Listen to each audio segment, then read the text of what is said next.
heading east somewhere for Christmas. So I'll tell you what, if you have a guess of where you think that is for Christmas,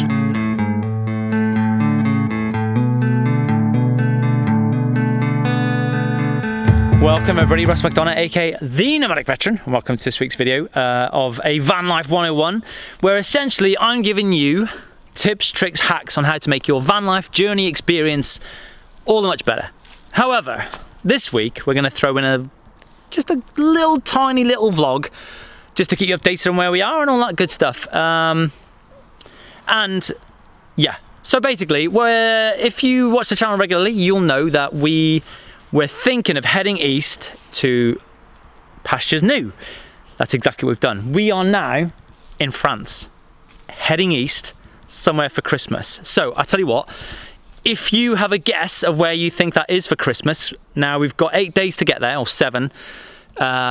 Please leave a comment below and let us know where you think that is. I'll be surprised if anyone gets it, to be honest.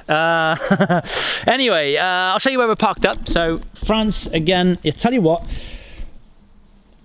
one thing we have noticed actually, where's the boys? There you are.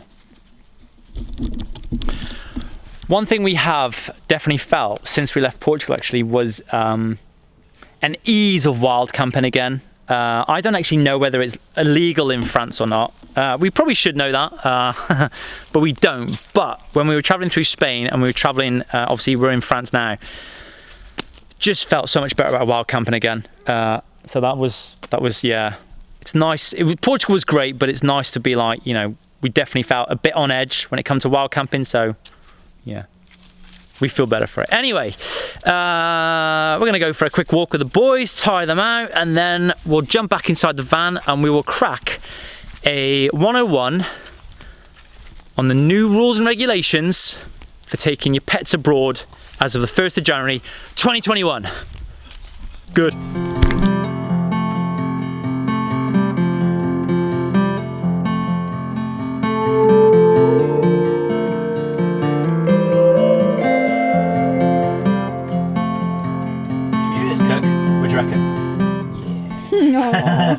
He's a cutie. No, we're not going out. You've just been out. Scumbag.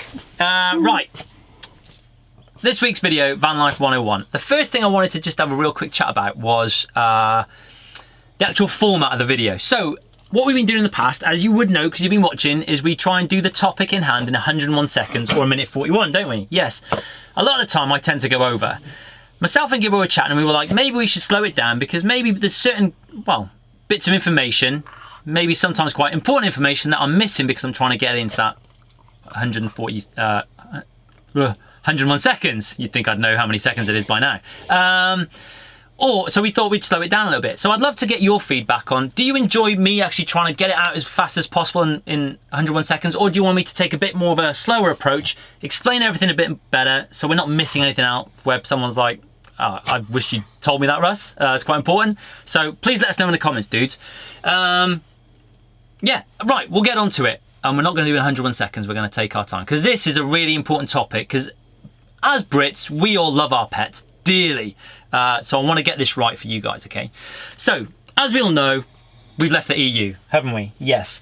So as of the 1st of January 2021, that means the UK, and when I say UK, it means England, Wales and Scotland, will become a Part 2 listed country under the EU's travel scheme, or travel pet scheme. What does that mean initially right now? We're currently abroad and we're in France, and so are many other Brits travelling with their pets. So we've all still got the old pet passports. Now, these are still good, and these will remain valid until we go back into the UK. Once they're back in the UK, they're not going to be like official documents, but what they are really handy for is keeping a track of your vaccinations for your pets, for their rabies, for their tapeworm when they've had to go back into UK and all that good stuff.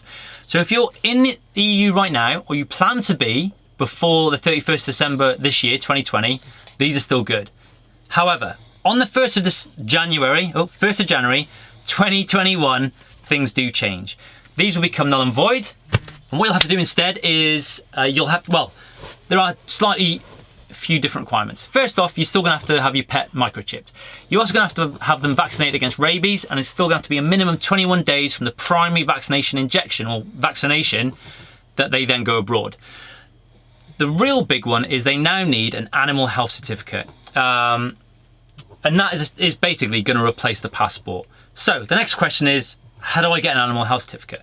Well, you have to visit your vets. Now, bear in mind, not all vets will be authorised to issue these out. So you'll have to go online, go to the nearest one or one near you who can actually give you a proper animal health certificate.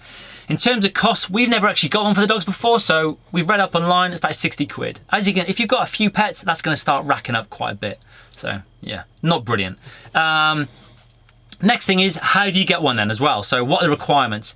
So you're gonna have to, when you go into the vets with your pet, you're gonna have to show all your vaccination history, and you're gonna have to actually show proof of when your pet got microchipped. I'm presuming that they give the animal a bit of a full health check to make sure they're all tickety-boo, and that's it. That's your animal health certificate, good to go. Things to bear in mind. You've then only got 10 days to leave the UK to go into either the EU or Northern Ireland. If that 10 days elapse due to you got delayed, whatever reason, I'm presuming you're gonna have to get a new animal health certificate, aka spend more money.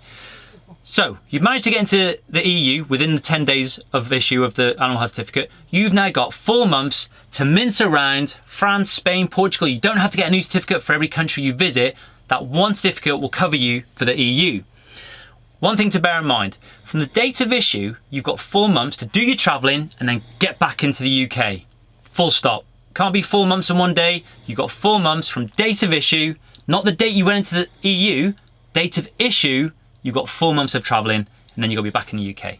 And that's it, guys. The other things to bear in mind is if you're coming back in from, say, France or Holland or whatever, you've still got to get your tapeworm treatments. That hasn't changed. So minimum 24 hours, maximum 5 days upon arrival back into UK. Your pets must have had the tapeworm treatment.